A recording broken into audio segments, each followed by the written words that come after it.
Hi, it's me, Atomic Moj, and it has been many months since I have turned this camera on because I have been very busy and I have not felt like recording or editing a video, especially that editing part. That's not an excuse, that's just where I've been. So I have many updates to do. I don't know how long this video is going to be. I just know that I want to document my immigration process and all that. First things first, I'm going to do a health update. So since I moved to Korea, I can use Ocrevus, which is the disease modifying therapy or a drug, whichever you prefer, that I was using for my multiple sclerosis while I was in Texas. I used it for like a year and a half, or maybe 2 years, I don't know. And it was working fine. It got the job done. Everything was fine. But, you know, I'm dramatic, and I decided to move to a country that does not directly like import Ocrevus or do dealings with the company that manufactures Ocrevus. So I had to either pay straight up out of pocket for it, even though I can get it imported. No, Isabel. I can get it imported, but I would have to pay for it. Like the national health insurance might not pay for it. So I decided to switch disease modifying therapies. And at first I was on, I don't know how it's actually pronounced in any language, but one of the names that I saw it as while I was in the States was Gilenya. It is a once daily pill or capsule that you take for your multiple sclerosis, and it's like an old school one, maybe? I don't remember. Doesn't matter because I have a very low white blood cell count naturally. And when I was on Gilenya, whatever it's pronounced, it doesn't matter, it like tanked my white blood cell count to the point that I had to stop it within a week. Like, and he was like, "Do you feel sick?" My new neurologist. And I was like, "No, I feel tired, but I don't feel sick." And he was like, "Well, so just to put things in perspective, a normal or threshold amount of white blood cells, like the number is 4 to 10. That's a healthy range. Mine, before I even started it, was about a 3.68. So I'm already low. And then as I was on Gilenya, whatever it's called, the daily pill, it went all the way down to like 1.4. So I had like no white blood cells. I was like, what? So I had to stop it like exactly a week after I started it. And that made me really upset, but I did not exhibit any emotions at that moment because I was just so upset because I had to be hospitalized. It's like their procedure here in Korea. I had to be hospitalized overnight. And what made me mad was that I asked my neurologist, I was like, "How long is this going to take?" And he said, "Oh, probably all day." So he obviously speaks enough English to communicate complex ideas to me about my health. So I'm like, I get there and I'm like, okay, all day. For some reason, they kept scheduling me in the afternoon. So I missed the first hospitalization. It was supposed to start at 5 p.m. And I thought it was 5 p.m. on a Friday, but they meant 5 p.m. on a Thursday. It was just a miscommunication because I didn't understand. And then I got my COVID-19 PCR test on the Thursday, and I was like, "Oh, well, I can't come in. I don't have the test yet." Because here at the Seoul National University Hospital, before you're hospitalized, you have to get a negative PCR test, still to this day. So I missed that one, and they were like, "Oh, God." And then I had to reschedule, and the one I rescheduled on, they made it for 1 p.m., and he had told me all day. So I was like, all day to me in my American English vernacular means daytime. right? So I get there and I get in the hospital stuff, not like the hospital, not, they didn't give me a gown, it was like an outfit, like a pantsuit. And I'm like, how long is this gonna take? They're like, oh, we don't know. And I'm like, okay. And that's very important because you just heard me tell my dog to stop moving around while I'm making this video. I'm gonna play with her right after. And I had left her here alone without the AC on because I thought it was just gonna be a few hours. And Seoul gets really hot. It gets really hot. So my apartment gets really hot if I don't turn the AC on every now and then. So I was like, what? Because they eventually told me that I would have to be overnight. When the doctor came, he was like, yeah, you have to stay overnight. I was like, overnight? Like, that's how I said it. And then, so I had to stay overnight. I had no other choice. And then they also didn't give me the medicine until like 6 or 7 p.m. and I got there at 1 p.m. So I'm just sitting around. I didn't bring any work to do. I just had my phone and my charger. And then I had to stay overnight, but I couldn't sleep because the machine that they hooked me up, the EKG or ECG, something like that, the heart monitor, kept going off when I would lay on my side, and I sleep on my stomach, actually. I sleep on my side and my stomach. I don't sleep on my back. It hurts.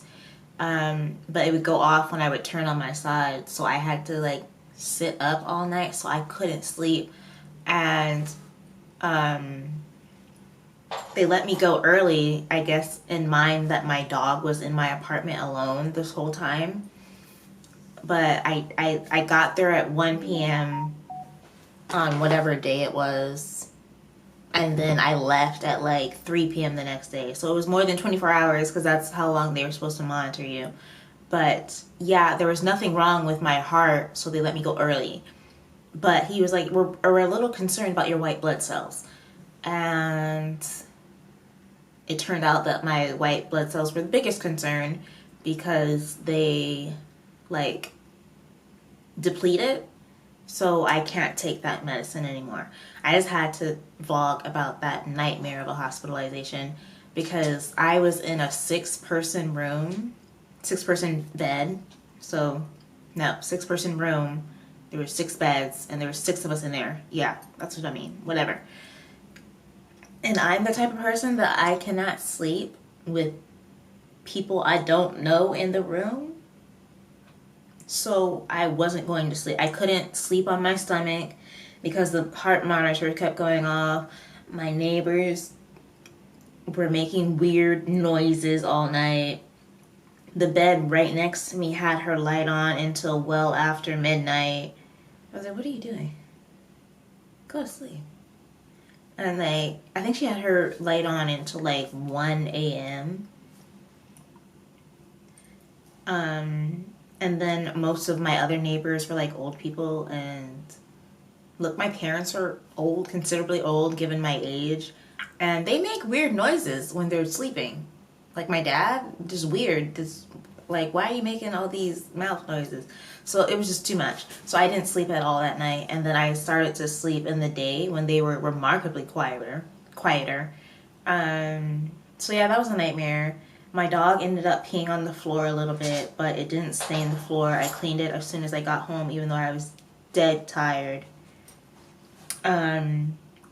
So yeah, I can't take that medication, and now I'm going to have to start Tysabri, I think it's called, Tysabri, which is one of the options that I was given in Texas, but I didn't want to take it because it's like once monthly, and I didn't want to have to commute to the hospital once a month.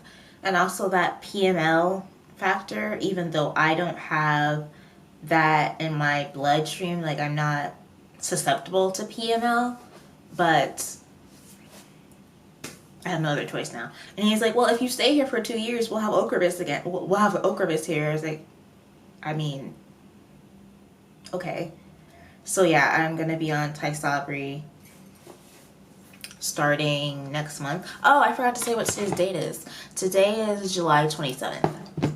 So that is the multiple sclerosis health update. But the second part of this is about me renewing my visa, which I literally just got home from.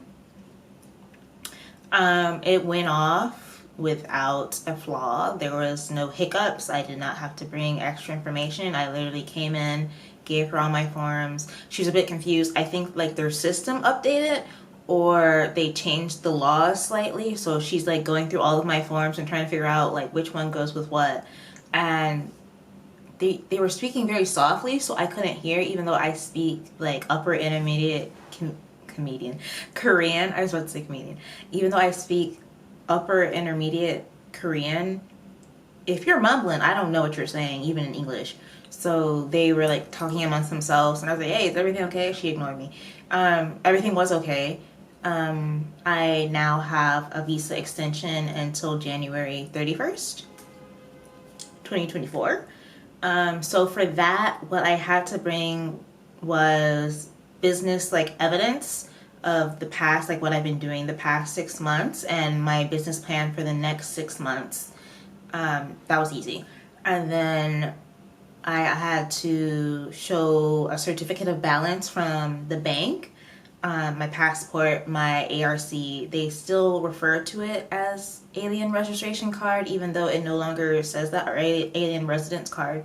They no longer refer to it with the word alien. I think some people got upset before I got here. But my card does not say the word alien. But those that were here before they took out the word alien still have cards that say alien. So yeah.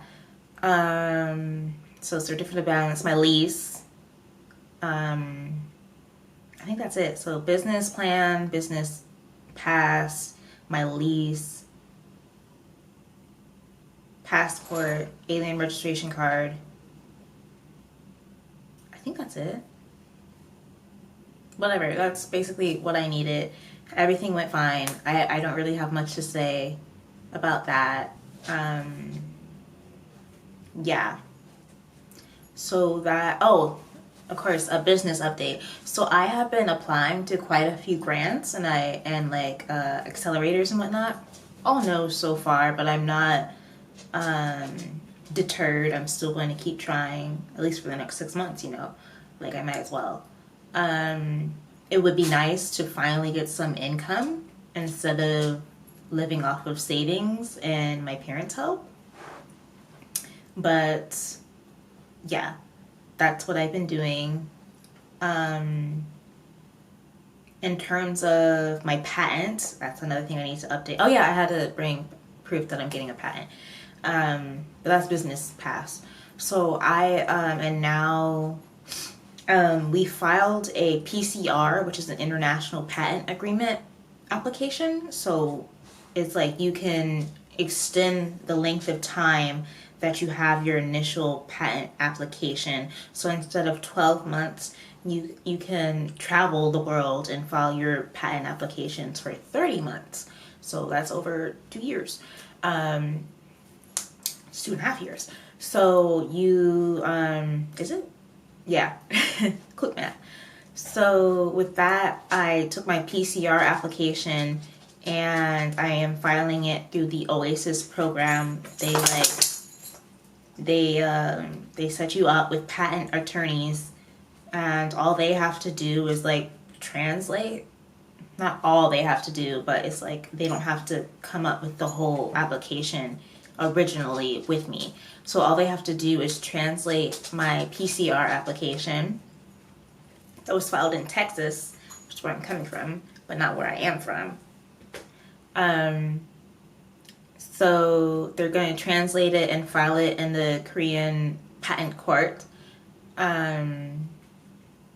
And then in terms of the grant applications, the first grant application that I got a no for really broke my heart because I didn't beg. I asked my parents to help me out and pay for a translation because that thing was like 30 pages when it was written in English and like 29 pages once it was translated into Korean. It was a huge project and I was rejected. So for me, this is me being a little personal, like I am not used to rejection. Like I'm used to being told yes. But building my business, I've dealt with a lot of no's. And that was the first no in a long time that has affected me so greatly. Like, I was down and out all day. I don't think I cried. I don't think I cried about it. But I felt numb when I read that email, and it was telling me no in Korean. I was like, oh my God, I worked so hard and did not get very far. That was a huge research and development grant with like the Korean government or something. But it's okay. Like, there's plenty of new opportunities that are being posted to K Startup, which is like the Korean government's like portal for all of the grants that you can file. So in America, there's plenty of portals, but the biggest one is grant.gov, which is what I was using. And then there's also the stop. What are you doing? Go to your bed. Go. She's like trying to get in my lap. Well, sit down. Why are you gonna be sad? Why are you gonna be sad? Lay down. Thank you. Now stay right there. Let me do this. So, in America, you have grant.gov, and then you also have, dibs.gov? Oh, I already forgot. It's been like over a year. And then you have like, there's so many government things in America that you can apply for grants for. But the main one is grants.gov, and I was all over grants.gov and I got no bites. So I don't know why this no affected me so much, because I never received a government grant in America, and I applied to at least 2 or 3. Yeah. So another thing, I applied, this is a funny story, and I don't know if I'll ever update this story because it's still up in the air. So I applied to a co-working space because they were giving out like 3 free months or something like that. And then on top of that, they also invest. So I prepared all my documents, like the application. I prepared my startup, it's okay, introduction. And I prepared my elevator pitch, and I like go in for the tour, because you're supposed to go in for a tour for whatever place that you pick before, and then you go in for the interview.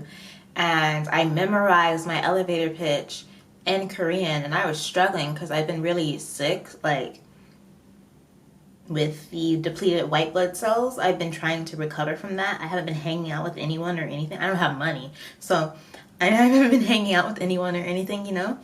So I go in, that was this Tuesday, and today is Thursday. So I go in, we go through everything. He asked me a bunch of questions I was not prepared for. I thought that I would hand him my startup introduction, and then I would say my elevator pitch, and then he would ask me questions. But he asked questions right off the bat, and it was questions that I was like, why are you asking me that? The only question that felt relevant to me was like future revenue, or past and future revenue, which I couldn't answer because I have no past revenue, and like I don't lie, even though business is a lot of lying.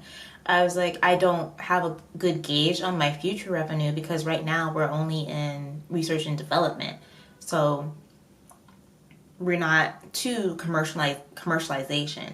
So I could tell he was like disappointed by that answer, but I was so caught off guard by all the questions. He was like, where'd you go to school? I was like, what? So I told him where I went to school, and he's like, do you have a background in UAM? And I was like, yes. And that confused me because I was like, did you read my application? Because it says all this. And then I was like, he's like, so what is your background? I was like, oh, I'm an aerospace engineer. He's like, oh, you're an aerospace engineer? I was like, yes. And then like he what else did he ask me? I think that's pretty much it. But those two like caught me up so much off guard. I was like, what? Do you think I lied? I don't think he thought I lied, but that was like my initial reaction. I was like, does he think I'm lying? Like that I'm an aerospace engineer? And then he kept getting calls. And then what was the funny part, because that part wasn't funny, that was just honestly confusing. What was funny at the end, because he kept switching between English and Korean, and my Korean is not good enough to switch between the two languages quickly. And he kept mixing in English words into really rapid Korean. And what he said was, he's like, we're going to email you. We're going to email you. He said, we're going to email you for the co-working space. And he's like, and then there's going to be a contract. And I was like, okay. But then he said something in Korean, pass, something in Korean, revenue, something in Korean. And the pass and the revenue threw me off. I was like, wait, what is he talking about? Because he started talking really quickly. And I don't know why, because I don't speak Korean quickly. So I was like, why is he confident in my Korean? And I was so confused. Like, I didn't even ask him to clarify. And then he was like, oh, your leg hurts because I walk everywhere with a cane. I was like, yes. He was like, okay, carefully go out. Have a good day. And I was like, thank you, you too. And then he let me out. And I'm just waiting on the email to see what he meant by pass. I'm like, are you passing on my company, as in, like, you're going to pass and work with someone else? Or did I pass the interview? Because he also said he's very interested or curious about it. So I don't know if I'll ever update this.